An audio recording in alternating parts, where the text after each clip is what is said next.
নমস্কার। সুন্দর গোপাল নন্দ দুলাল ভব পাগলার একটি ভক্তিমূলক গান পরিবেশিত হচ্ছে আপনাদের সপ্তর্ষি কণ্ঠে।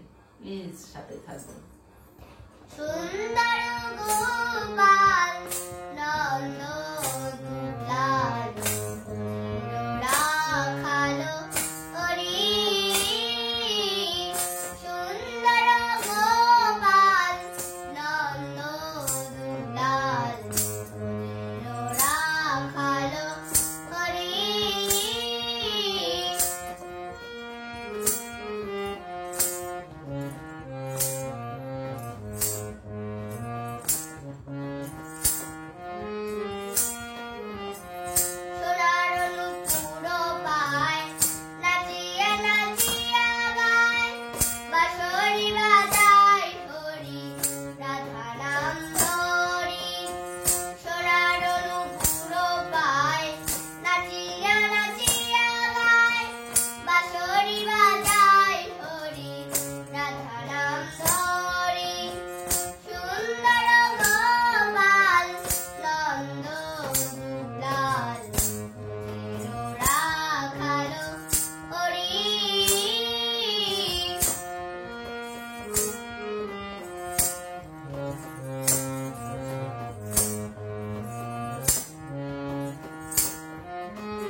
সুন্দর হয়েছে, সুন্দর হয়েছে।